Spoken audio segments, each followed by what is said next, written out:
The first thing I noticed was the delay. Not a full delay, not enough to call it failure. Just enough that it didn't match the system logs. At 18:42, I sent a standard ping request from the repeater node at Blackstone Ridge to the exchange in Calder Vale.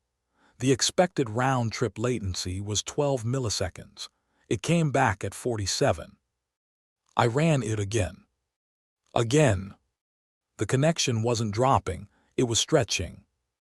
I stood in the equipment shelter with the terminal open and watched the numbers climb in small, consistent increments, like something in the system was still responding, but taking longer each time to decide to do it. My name is Yusuf Rahman. I'm 32.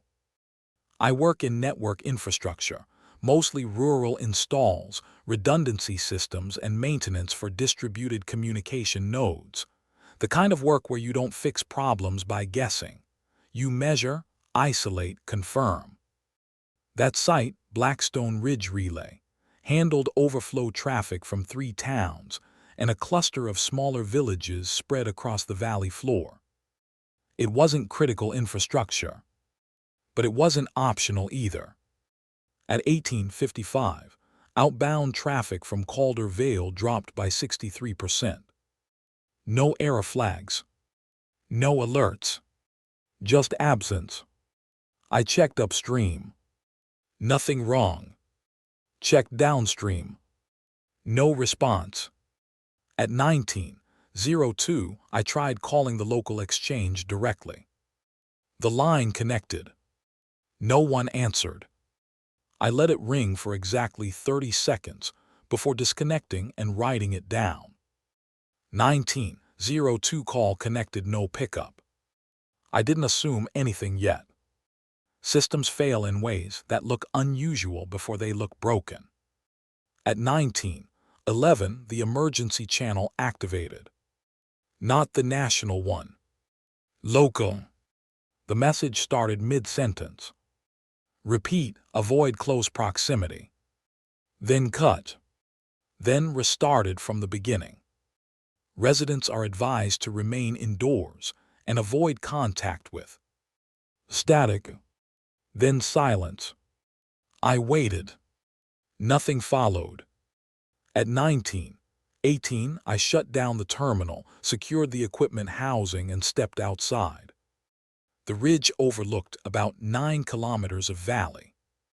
Normally, at that time, you'd see movement. Cars on the A road, scattered lights shifting, occasional aircraft. There was none. The lights were on, but nothing was moving between them. I stood there for maybe a minute before I realized something else. No sound. Not quiet. Just no continuation. Like the background layer had been removed. I went back inside, grabbed my bag, and headed for the truck. I wasn't scheduled to stay overnight. And there was nothing left to diagnose without access to the exchange itself. At 19:27, I started down the service road. It was a narrow gravel descent, switchbacks, loose edges, about 3.5 kilometers before it connected to the main valley road. Halfway down, I saw the first vehicle. Parked across the lane. Driver's door open. Engine still running. Headlights on. No one inside.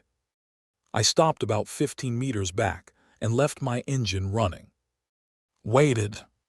Watched. Nothing moved. I got out. Walked up slowly. Looked inside. Keys still in ignition. Fuel gauge just under half. No visible damage. I shut the engine off. Took the keys. Set them on the dashboard. Closed the door. I didn't think about why. It felt like the correct action. At 19:34, I heard movement from below the bend. Footsteps. Multiple. Not synchronized. I moved back to the truck. Got in. Locked the doors. 3 figures came into view around the bend. Walking uphill. spacing between them about 5 to 8 meters. None of them looked at each other. All of them were moving at the same pace. Not fast, not slow, consistent. They reached the abandoned car. Did not stop. Did not react to it. They moved around it without breaking stride. Then continued up the road. Toward me. At about 10 meters, the first one adjusted direction. Slight shift. Toward the truck. The other two followed. Same adjustment. No communication.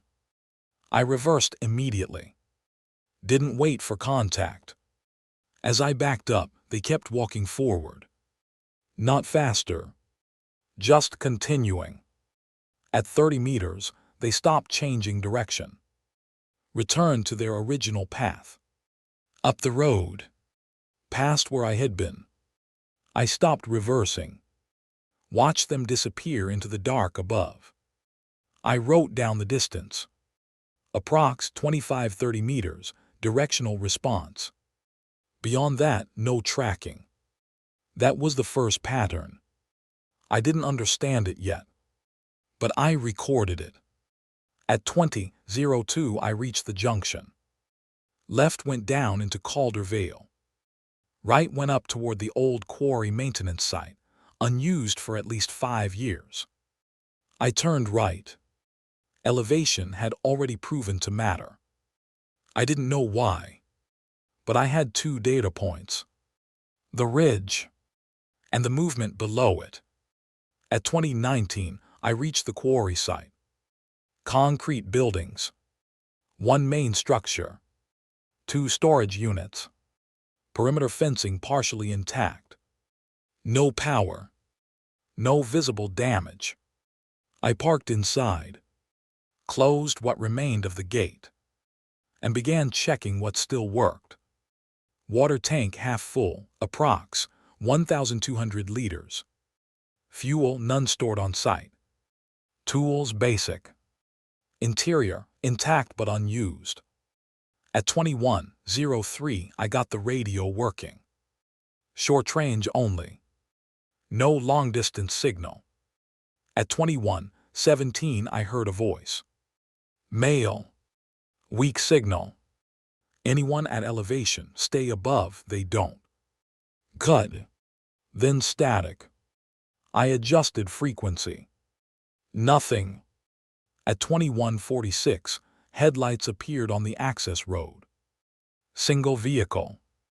Climbing. Slow. I turned off all interior lights. Watched. The vehicle reached the gate. Stopped. Engine off. No one got out for about 20 seconds. Then the driver's door opened. A man stepped out. Raised both hands. Did not approach. I stepped outside, keeping distance. How many? I asked. He hesitated. Just me, he said. His name was Daniel Price, 41, former paramedic. He had come from Calder Vale. He described what he saw without using labels. People moving without responding. Injuries without reaction. No communication. No coordination. Just movement. He had tried to help someone. Got within arm's reach. They closed distance faster than they should have, he said. That was how he phrased it. Closed distance. Not attacked. Not ran. Just reduced space. We let him in. Closed the gate again. By midnight we were 2. By morning we were 4. A woman named Elise, structural engineer. A teenager, Callum, 16, came with her. Quiet. Observant. Did not ask questions. We didn't form a group formally. We just started solving problems. Water. Entry points. Visibility. Movement patterns. At 09:20, we tested the boundary again. Same result. They adjusted direction, only within a limited range. No reaction to sound. No reaction to light. Only movement. And only when close enough. At 14:00, Callum said something none of us had said yet. "They don't look for us," he said. "They just move until we're in the way." No one corrected him, because it matched what we'd seen. That was the second rule. They don't search. They respond. The first problem we couldn't delay was food. Water was stable. The tank held at just over 1,100 liters after we accounted for sediment at the base. With 4 people, even at conservative use, 2 liters per person per day, we had over 130 days before depletion became critical. Food was different. We laid everything out on the main work table at 08:10 on the second morning. 3 packs from me, 2 from Daniel, 1 shared bag from Elise and Callum. Total calories estimated 18,000 to 20,000. At 4 people, even stretching to 1,200 calories per day, that gave us roughly 4 days before deficit. No one said it immediately. We all ran the same calculation. Daniel said it first. "We don't solve this here," he said. Elise nodded once. Callum didn't look at the food. He was watching the doorway. I wrote the numbers down anyway. Not because they would change. Because writing them fixed them. At 08:22 we shifted to options. Option 1.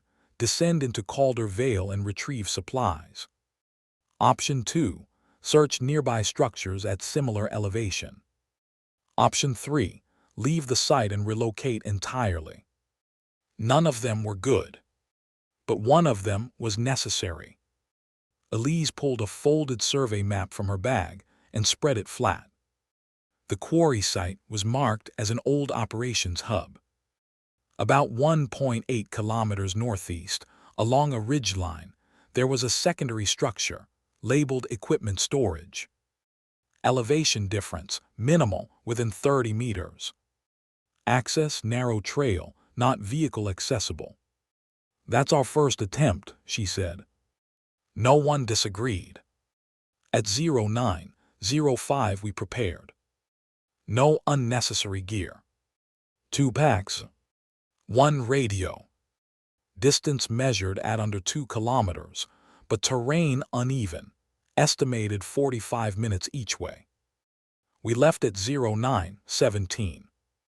Daniel led. Elise behind him. Callum third. I took the rear. Spacing 4-5 meters. Not discussed. Just happened. The ridge trail was narrow, packed earth with loose stone. Vegetation dense in sections, low pine and bramble that restricted visibility to about 10 meters ahead. We moved at a steady pace. No talking. At 09:38, Callum raised his hand. We stopped immediately. He pointed downslope. About 70 meters below, through a break in the trees, there was movement. 2 individuals. Walking parallel to the slope. Not climbing. Not descending. Just moving along it. They did not look up. They did not change direction. We waited. At 09:44 they passed out of view. We continued. At 10:02 we reached the structure. It was intact. Corrugated steel exterior. Single reinforced door. No visible damage. Lock had been cut previously, likely when the site was decommissioned. Inside, tools, empty shelving debris. No food. No stored supplies. But there was something else. Fuel. 3 sealed containers. Each labeled 20 liters. Diesel. Daniel checked one. Full. We didn't move immediately. We stood there for about a minute, just looking at them. Fuel meant generator use. Generator use meant extended power. Power meant communication attempts, which meant options. But fuel was weight. Each container approximately 18 kilograms. We couldn't carry all three. We took one, left the others, marked the location on the map. At 10:31, we started back. Return trip took longer. Load slowed us. At 10:48, we heard movement ahead. Close. Within 20 meters. We stopped. Listened. No pattern. Just intermittent contact, footsteps against brush. Daniel moved forward slowly. I watched the rear. At 10:52, one of them emerged from the tree line. Female. Late 30s maybe. Walking toward the trail at an angle. Not directly at us, but intersecting. Distance 15 meters. She did not look up. Did not react. Daniel stepped back. We all shifted with him. No sudden movement. At 10:53, she crossed the trail. Did not stop. Did not turn. Continued downslope. We waited another 2 minutes before moving. No one spoke. Back at the quarry by 11:20. We secured the fuel. Checked the perimeter again. No changes. At 12 o'clock, we re-evaluated. Food still critical. Fuel partial improvement. Water stable. Threat consistent. At 13:15, Daniel suggested a second descent. Not to the town center. Edge structures. Warehouses, small retail units. Less density. Less risk. More chance of supplies. Elise didn't answer immediately. She looked at Callum. "Can you map the approach?" she asked. He nodded. Pulled the map closer. Traced a route with his finger. "Stay above this line," he said, pointing to a contour marking. "Then drop here, short distance, back up same way." He didn't explain why. He didn't need to. We all understood. Minimize exposure. Control movement. At 14:10 we agreed. 2 people go. 2 stay. Daniel and I would descend. Elise and Callum remain. Maintain position. Monitor. If no return by 18:00, assume compromise. Do not come down. That part was clear. At 14:32 we left. Descent was steeper on this side. Loose rock. Sparse cover. Visibility better, about 100 meters in some sections. At 15:05 we reached the lower boundary. Elevation approximately 180 meters above valley floor. We stopped. Observed. 5 individuals in visible range. Spread out. No clustering. No interaction. At 15:12 we moved further down. At 15:19 we reached the first structure. Small storage unit. Metal door. Unlocked. Inside empty. At 15:26, second structure. Same result. At 15:34 we saw the warehouse. Distance about 120 meters. Large loading doors. One partially open. We approached from the side. Stayed out of direct line. At 15:39 we entered. Interior dim. Shelving intact. Contents mixed. Some food. Canned goods. Damaged packaging. Spillage. But usable. We didn't rush. We selected. High calorie. Low weight. Stacked into packs. At 15:51 Daniel froze. Hand up. We listened. Sound from deeper inside. Movement. Slow. not mechanical. We didn't investigate. We finished loading. At 15:56 we left. On exit we saw them. 3. Approaching the warehouse. Not fast. Not direct. But converging. Distance about 40 meters. We moved immediately. A steady pace. No running. At 16:02, distance reduced to 25 meters. They adjusted direction. Toward us. Same as before. Daniel said quietly, "Keep moving." We did. At 16:05 we reached the slope. Started climbing. They followed. Not faster, but consistent. At 16:09, distance increased beyond 30 meters. They stopped tracking. Continued forward along original path. We didn't stop. We didn't look back. At 16:41 we reached the quarry. Elise opened the gate before we got there. Callum was already watching the ridge. We unloaded. Counted. Food approximately 6-7 days added. Not enough. But more. At 17:10 we sat down. First time since morning. No one spoke for a while. Then Callum said they didn't chase. Daniel shook his head. They don't chase, he said. They close. That distinction stayed. That night at 22:06 the radio signal returned. Stronger. Same voice as before. Movement density increasing in low areas. Recommend elevation above 400 meters. Then something new. Groups reported, maintain separation, avoid merging without verification. That last part changed something. Not immediately. But it stayed. At 22:14 the signal cut. I wrote it down. Every word. At 22:20 Elise said, if there are other groups they're making the same decisions we are. Daniel looked at her. And some of them won't be. No one responded. Because that was also true. We established a schedule on the third morning. Not formally. No discussion, no agreement spoken out loud. It emerged from what each of us did twice in a row. By 07:00, Daniel was already outside, checking the perimeter.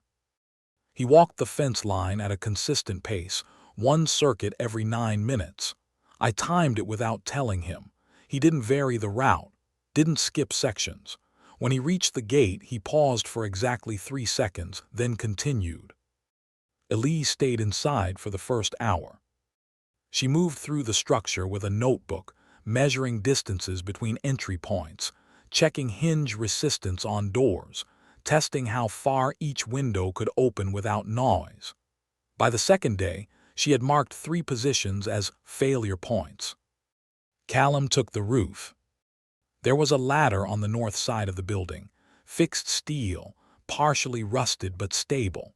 From the roof, visibility extended about 400 meters in most directions. He stayed there for long stretches, not moving much. Watching. At 07:20, I powered the generator. We had agreed on 1 hour of operation in the morning and 1 in the evening. Fuel consumption, approximately 1.6 liters per hour. With 20 liters, that gave us 12.5 hours total runtime. 6 days at 2 hours per day. I wrote it down. Adjusted slightly for inefficiency. Marked the final estimate at 5 days. At 07:32, I ran a signal scan. Still no direct connection to Calder Vale. But there were fragments now. Short bursts of transmission across multiple frequencies. Not coordinated. Different voices. Different structures. Some repeated phrases. Others didn't. I didn't try to interpret. Just recorded. At 08:10 we ate. Portioned. Measured. No one finished what they were given. Not out of restraint. Out of recalibration. Hunger had shifted from immediate to managed. At 09:05 Callum came down from the roof. "There are more today," he said. He didn't specify. Didn't need to. We went up to look. He was right. From that elevation, the valley movement had changed. Not density exactly. Distribution. The clusters were closer together. Still not interacting. But less space between them. I marked approximate distances using known landmarks. Yesterday, average spacing 30-50 meters. Today, 15-25. That mattered. Not because it meant immediate risk, but because it reduced the margin for error. At 10:30, we discussed expansion. Not in terms of people. In terms of resources. The fuel cache we had found was still 1.8 kilometers away. 2 additional containers. We had left them because of weight. Now we had to decide if they were worth retrieving. Elise ran the numbers. 40 more liters gives us another 10 days of power, she said. Daniel shook his head slightly. Power doesn't feed us. No, she said, but it gives us options.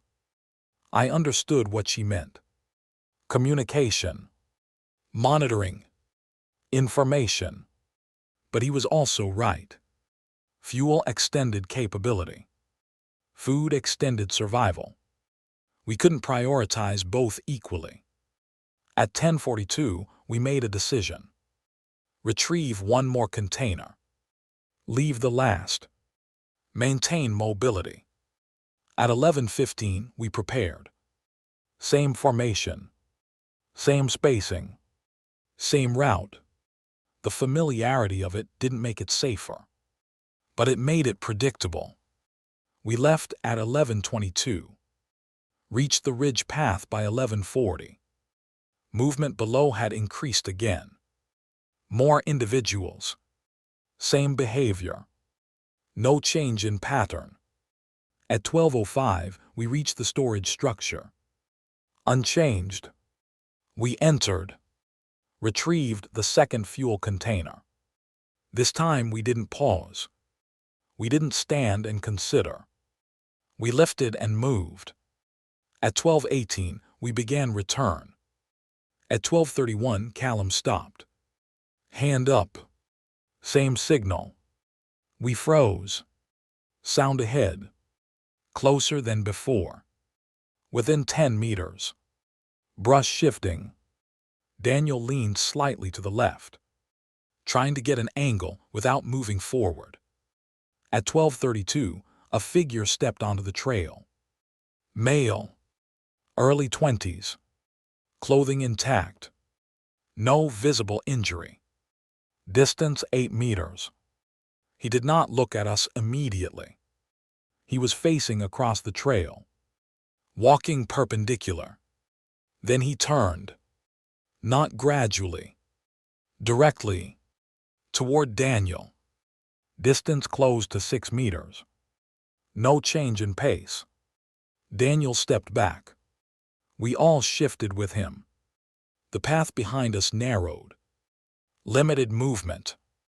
At 12:33, distance reduced to 4 meters. Closer than any previous encounter. I could see his eyes clearly. No focus. No adjustment. Just alignment. Daniel raised his hand.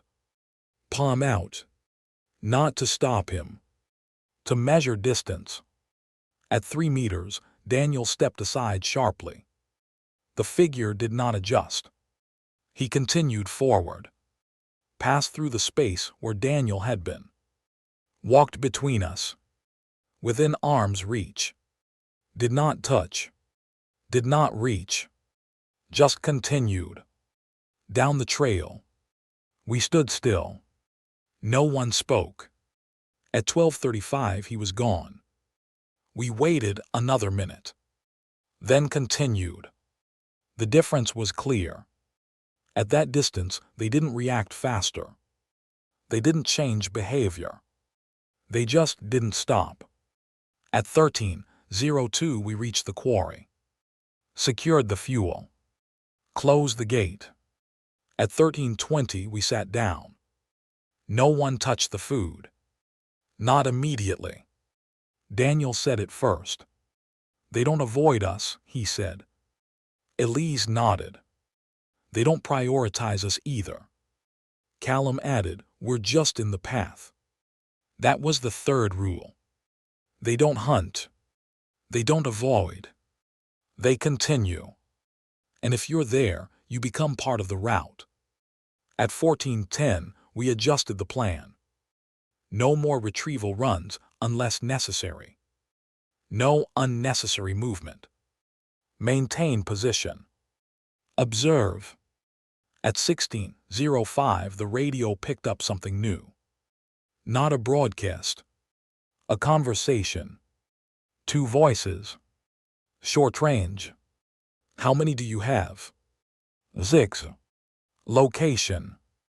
North side, old rail line. Stay where you are, don't come down. Signal cut. I wrote it down. Every word. At 16:20, Elise said, that's less than 5 kilometers from here. Daniel looked at me.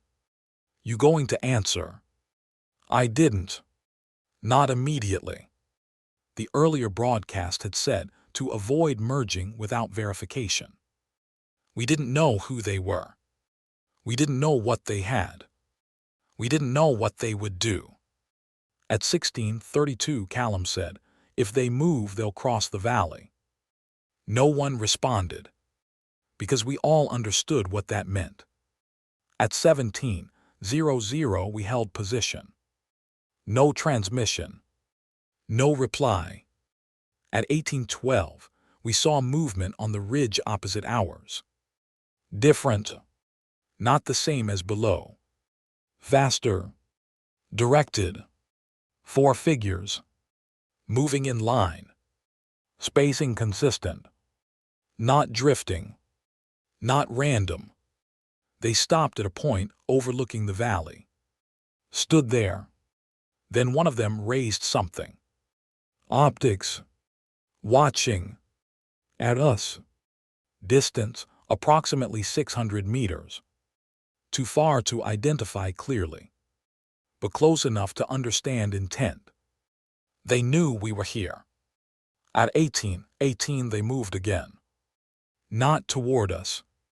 Along the ridge. Parallel. Maintaining distance. Tracking. Not approaching. Not leaving. Just staying aligned. At 18:30, Daniel said, they're not like the others. No one disagreed. Because that was the first time we had seen movement with purpose since the first night. At 19:05, the radio activated again. Same frequency. Different voice. Any group at quarry elevation, respond. Silence. Then again. We can see you. We did not answer. Not yet. At 19:12, the figures across the ridge stopped again. One of them raised a hand. Not waving. Signaling. Deliberate. At 19:14, Elise said quietly, if they're organized, they have resources. Daniel replied, or they take them. No one corrected him. Because both were possible. At 19:20, I picked up the radio. Did not transmit. Just held it. Measured the weight. At 19:23, I said, we wait. No one argued. Because waiting was still the only decision that didn't reduce our options. At 20:00, the figures were still there. At 21:10, they were gone. No sound. No visible descent. Just absence. At 22:05, we secured the building. Double-checked entry points. Rotated watch. Callum took first shift. He didn't ask. Just went to the ladder. At 23:40, I took over. The ridge was quiet. The valley still moved. Same pattern.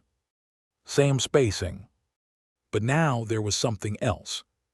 Not visible, but present.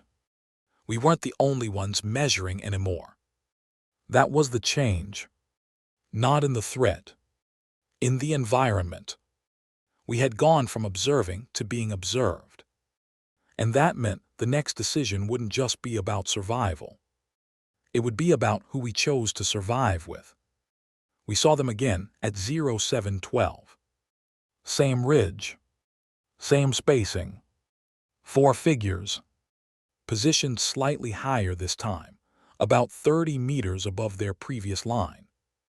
That mattered. Higher ground meant better visibility. Better visibility meant they had adjusted. Not randomly. Deliberately. Callum was already on the roof when they appeared. He didn't call down immediately. He watched first. Counted. Tracked movement. At 07:16 he came down. "They're back," he said. Daniel stepped outside without asking anything else. Elise followed. I stayed inside long enough to power the generator and bring the radio online. If they transmitted again, I wanted to hear it. At 07:21, the signal came. Clearer than before. Quarry site, we can maintain distance. Respond if able. Same voice as the previous night. Male. Controlled. No urgency. No pressure. That was intentional. I didn't answer. Not yet. I stepped outside. Daniel had moved about 5 meters beyond the gate. Not far, but enough to be visible. Elise stood just behind him. Callum remained at the doorway. The figures across the ridge shifted slightly. One stepped forward, raised an arm, then lowered it. At 07:25, Daniel said quietly, "They're waiting for us to decide." I nodded, because that was accurate. They weren't approaching. They weren't leaving. They were holding position, which meant they had already decided something. At 07:27, I went back inside. Picked up the radio. Waited 3 seconds. Then transmitted. 4 at quarry site, maintaining position. I released the button. Waited. At 07:28, response. Received 4 here, no movement unless agreed. Short. Precise. I wrote it down. At 07:30, we stepped fully outside. Maintained distance. No one crossed the gate. No one descended. We just stood there, watching them. They watched us. At 07:34, one of them moved. Not toward us. Down along their ridge. Then stopped. Sat. The others remained standing. Daniel said, "They're reducing threat profile." Elise replied, "Or making us do the same." At 07:40, we made the first adjustment. Daniel stepped back, removed himself from the forward position. I stayed near the doorway. Callum moved to the side wall. Elise remained centered. We didn't discuss it. We mirrored them. Reduced exposure. At 07:46, the radio again. Propose midpoint. Maintain line of sight, no closer than 100 meters. I looked at Daniel. He didn't answer immediately. He scanned the terrain between ridges. Slope. Cover. Distance. Open ground, he said. Minimal obstruction. which meant no advantage for either side. At 0750, Elise said, "If we don't engage, they'll stay." Daniel nodded. "And if we do?" She didn't answer, because the outcome wasn't measurable. At 0753, I transmitted.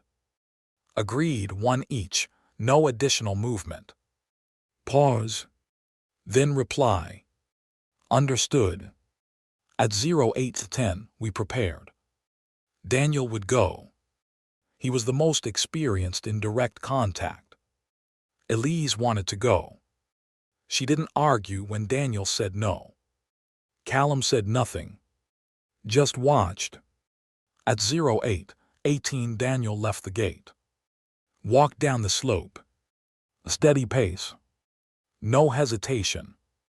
At the same time, one of them descended from their ridge. They matched distance, matched speed.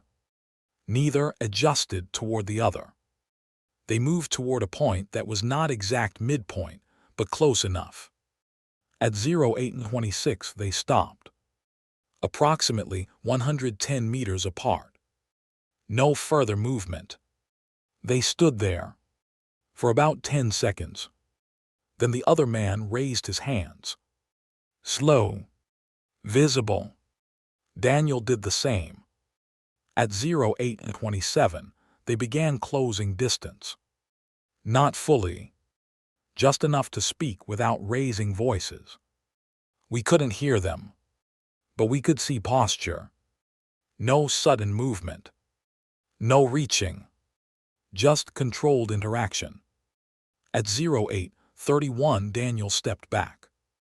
The other man did not follow. They both held position. At 0833, Daniel turned. Walked back. The other man did the same. Returned to his group. At 0839, Daniel reached the gate. We opened it. Closed it behind him.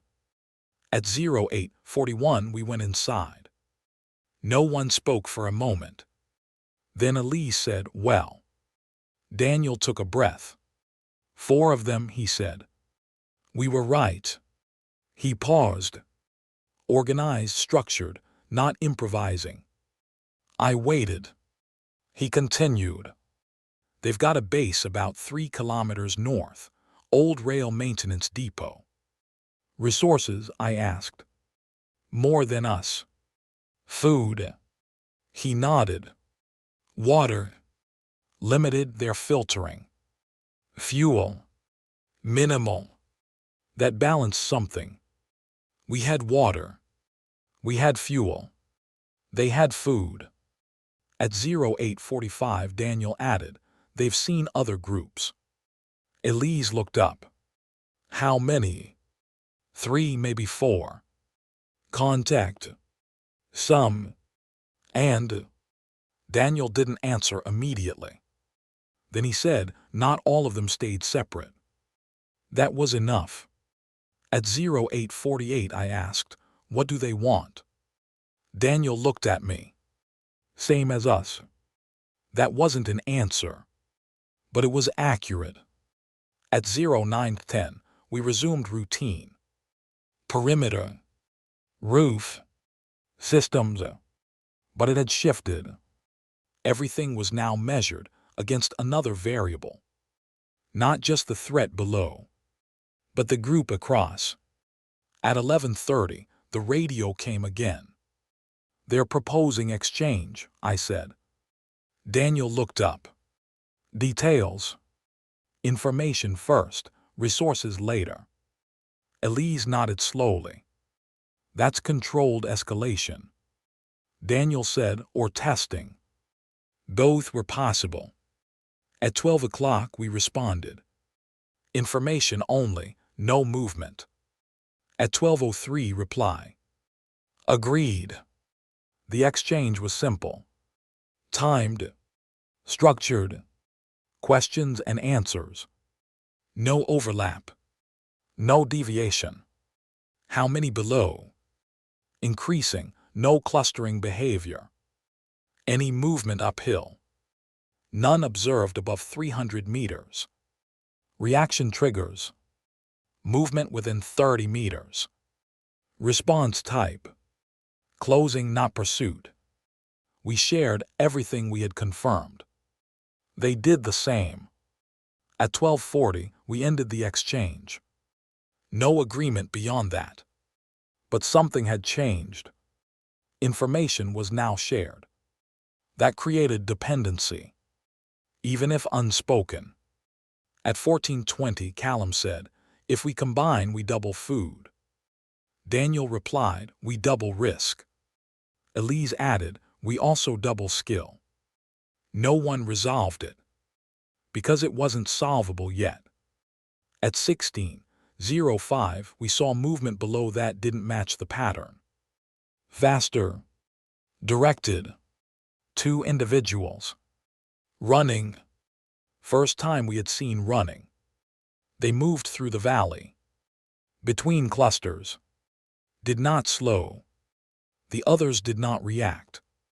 That was new. At 16:07, one of them fell. Hard. Did not get up. The second kept moving. Did not stop. At 16:09, the clusters began to shift. Not toward the runner. Toward the fallen one. Distance closed. Gradually. But consistently. We watched. At 16:14, the fallen individual was no longer visible. Obscured. At 16:20, the clusters dispersed again. Returned to prior movement. That changed the model. Daniel said it quietly. They respond to stillness too. I wrote it down. Movement attracts. Stillness retains. That was the fourth rule. At 18:30, the other group signaled again. No radio this time. Visual. One raised arm. Pointed north. Held it. Then lowered. Callum said, "They're marking direction." Elise looked at the map. "That's rail line access." Daniel said nothing, but he was already thinking it. At 19:10, we discussed it. Not as a decision. As a possibility. Their base. 3 kilometers. Resources. Risk. At 19:40, I said, "If we go, we commit." Daniel nodded. No halfway. Elise added, "If we don't go, we stay limited." Callum said, "If we wait, they might not." That was the pressure point. Not immediate, but inevitable. At 21:00, we secured the building again. Routine unchanged, but meaning different. At 23:10, I was on watch. Same position. Same ridge.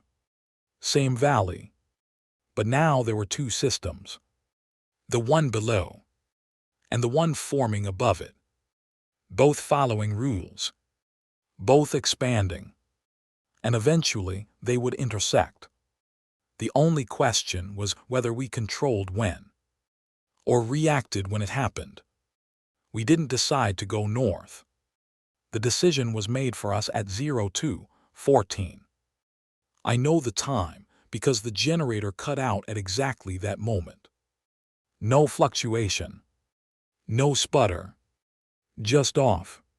The lights died. The radio went silent.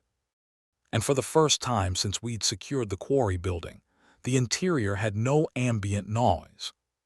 No hum. No vibration. Nothing. At 02:16, Callum said, "Fuel line." Daniel was already moving. He grabbed the torch. Opened the generator housing. Checked the tank. Still half, he said. That ruled out the simplest failure. At 02:18, Elise was at the door. Not opening it. Listening. Head tilted slightly. Same posture she used on perimeter checks. At 02:19, she said, "Something's wrong outside." That was obvious, but the way she said it wasn't. Not alarmed, not urgent, just precise. At 02:20, Daniel shut the generator casing. "Leave it," he said, which meant he didn't think it was mechanical. At 02:21, we turned off all remaining lights. Torches down. Full dark. At 02:23, I moved to the upper window. Waited for my eyes to adjust. Looked toward the valley. Nothing obvious. Same spread. Same movement. Then I looked toward the ridge, where the other group had been. They weren't there. At 02:25, I said, "They've moved." Elise stepped up beside me. Direction. Not visible.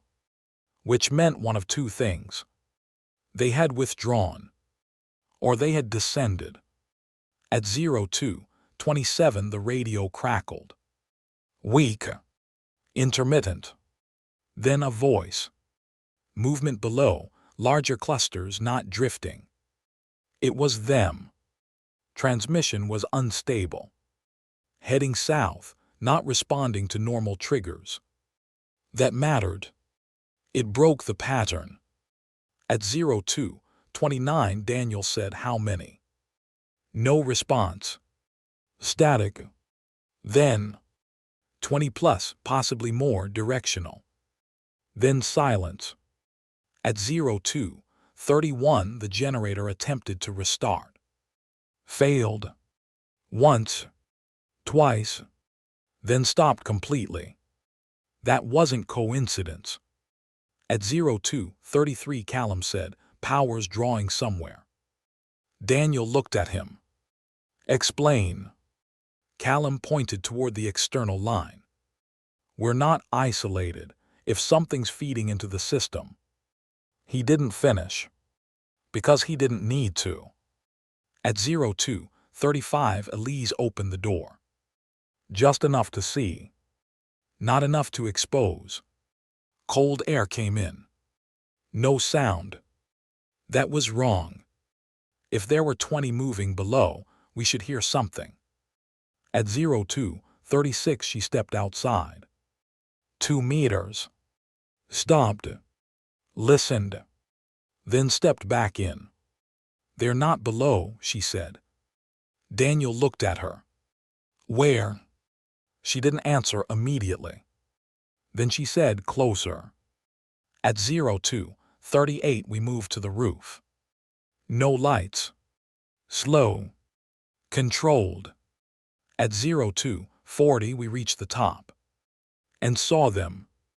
Not in the valley. Not on the ridge. On the slope. Between. Moving upward. Not scattered. Not drifting. A line. Irregular but aligned. 20, maybe more. Distance, approximately 180 meters. Direction, directly toward the quarry. At 02:41, Daniel said, "That's new." Yes. It was. At 02:42, one of them stopped. Turned. Then resumed movement. Not toward anything visible. Just maintaining direction. At 02:43, I said, "They're following something." Elise scanned the slope. Then pointed. Left. We followed her line. And saw it. A figure. Running. About 60 meters ahead of the cluster. Stumbling. Recovering. Moving uphill. At 02:44, Daniel said, "They're being led." Callum said, "Or chasing." Both were possible. But the spacing suggested something else. The lead figure wasn't being overtaken. Distance remained consistent, which meant the pace was controlled. At 02:45, the figure fell. Got up. Continued. Then fell again. Didn't get up immediately. At 02:46, the cluster adjusted. Close distance. Faster. At 02:47 the figure stood. Turned. Faced them. That was wrong. No one turns back. Not like that. Not when being chased. At 02:48 the figure raised an arm. Not waving. Not signaling us. Something else. Then dropped it. And started moving again. Uphill. Toward us. At 02:49 Elise said, "They know where we are." Daniel didn't answer. Because that was already clear. At 02:50 the radio came alive again. Stronger this time. We're compromised, they changed behavior, they're tracking. Same voice. From the other group. We lost two, one broke line. I looked at the slope again. The running figure. Distance. Pattern. At 02:51 I said, "That's him." Elise nodded. "He's leading them here." At 02:52 Daniel said, "Gate won't hold that many." Correct. Barrier was designed for scattered movement. Not directed pressure. At 02:53 Callum said, "We can block the track." Daniel shook his head. Too late. Distance was closing. 160 meters. At 02:54 Elise said, "We leave." Silence. Because that meant abandoning everything. Water. Fuel. Position. At 02:55 I said, "North." No one argued. Because the alternative wasn't viable. At 02:56 we moved. Fast. Not running. But no delay. At 02:57 packs. Pre-staged. Minimal load. Water containers. Medical. Radio. At 02:59 Daniel shut down the generator system completely. Disconnected the line. If it had been drawing something in, it wouldn't anymore. At 03:01 we exited. Back route. Not the main gate. Down the eastern slope. Steeper. Less visible. At 03:03 we were moving along the tree line. No lights. Minimal sound. At 03:05 I looked back once. The cluster had reached the outer perimeter. Barrier held for about 10 seconds. Then collapsed. Not through force. Through accumulation. Bodies pressing. No reaction to obstruction. Just continuous movement. At 03:06 they entered the yard. Spread. Then reformed. Direction unchanged. Still tracking. At 03:07 the lead figure reached the building. Stumbled at the doorway.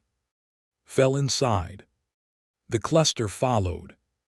At 03:08 Daniel said, "Don't look again." I didn't. At 03:20 we reached the ridge line. Breathing controlled. Movement steady. No pursuit visible. At 03:35 the radio crackled. Weak. Two of us left, moving north. Then silence. That meant their group had collapsed. Reduced from 4 to 2. At 04:10 we stopped. Temporary hold. Checked status. No injuries. No losses. But resources. Reduced. Significantly. We had what we carried. Nothing more. At 04:15 Elise said, "They followed him." Daniel nodded. Not us. Important distinction. At 04:16 I said, "But he brought them to us." Also true. At 04:17 Callum said, "So they track movement, but also direction." That was new. Not just proximity. Not just stillness. Something about intent. Or path. At 04:20, Daniel said, "We don't know enough." At 04:21, Elise replied, "We know enough to move." At 04:22, we continued north. No debate. No delay. At 05:50, first light. We reached a secondary ridge. Higher. Better visibility. We stopped again. Observed. The quarry was visible in the distance. Smoke. Light. Movement. But no clarity. At 06:10, the radio came back. Clear. 2 survivors, depot intact, you moving. It was them. The other group. Reduced. But still functioning. At 06:11, I answered. Yes, en route. Pause. Then. Good, don't stop low. At 06:12, transmission ended.